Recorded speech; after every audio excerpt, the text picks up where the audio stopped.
এ যেন মাইটি জিম্বাবুয়ে আর পুঁচকে বাংলাদেশের লড়াই। অবশেষে কোনো মতে জিম্বাবুয়ের ব্যাটারদের লাগাম টানতে পারলেন বাংলাদেশের বোলাররা। নাহিদ রানাদের সাথে পাল্লা দিয়ে উইকেট শিকার করলেন অলরাউন্ডার মেহেদী হাসান মিরাজ। যদিও ততক্ষণে প্রথম ইনিংসে বাংলাদেশকে টক্কর দিয়ে বড় লিড নিয়ে ফেলেছে সফরকারীরা। তাই তো নিজেদের দ্বিতীয় ইনিংসে ব্যাট হাতে দায়িত্বশীলতার পরিচয় দিতে হবে শান্তদের। জিম্বাবুয়েকে হটিয়ে সিলেট টেস্টের ড্রাইভিং সিটে বসার শক্ত চ্যালেঞ্জ। সিলেট টেস্টের প্রথম দিনে ব্যাটে বলে দাপট দেখায় জিম্বাবুয়ে।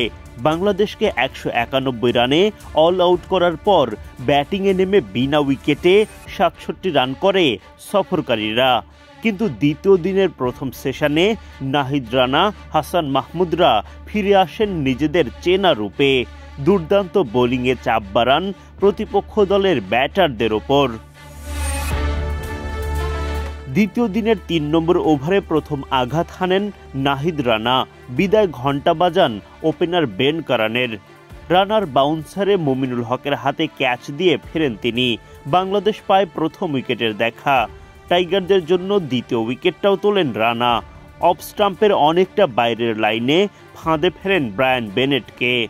স্কোয়ার কাট খেলার চেষ্টা বেনেটের, কিন্তু ব্যাটের কানায় লেগে বল জমা হয় জাকির আলী অনিকের গ্লাভসে। এরপর খুব দ্রুতই অধিনায়ক নাজমুল শান্তর মুখে হাসি ফোটান আরেক পেসার হাসান মাহমুদও।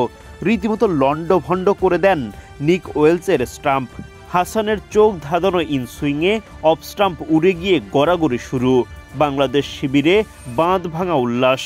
৮৮ রানের মধ্যে ৩ নম্বর উইকেট তুলে লড়াইয়ে ফেরে টাইগাররা। দলের জন্য চতুর্থ উইকেট আসে নাহিদ রানার বল থেকে। জিম্বাবুয়ে অধিনায়ক ক্রেগ আরভিন জাকির আলী অনিকের ক্যাচে পরিণত হলেও আম্পায়ার দেন নট আউটের সিদ্ধান্ত। তখন রিভিউ নেন বাংলাদেশ অধিনায়ক নাজমুল শান্ত। সফল রিভিউয়ে নাহিদের বলে উইকেট আসে বাংলাদেশের ঘরে। এরপর দিনের দ্বিতীয় সেশনে উইকেট শিকারের মিশনে যোগ দেন খালেদ আহমেদ।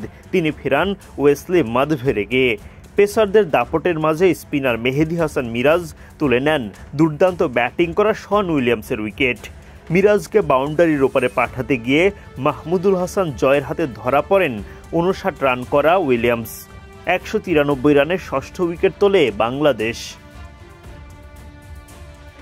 এরপর নিয়ে আসা মায়াভোকে এলবিডব্লিউর ফাঁদে ফেলেন মিরাজ। নাজমুল শান্তর দারুণ একটা ক্যাচে ওয়েলিংটন মাশরাকাত উইকেটও তোলেন তিনি। যদিও মুজারাবানি, এনগারাবার মতো টেলেন্ডাররা শক্ত পরীক্ষা নেন বাংলাদেশের বোলারদের। শেষ পর্যন্ত বড় লিড নিয়েই থামেন তারা। জিম্বাবুয়ের শক্ত অবস্থানে বাংলাদেশের সামনে ঘুরে দাঁড়ানোর কঠিন চ্যালেঞ্জ।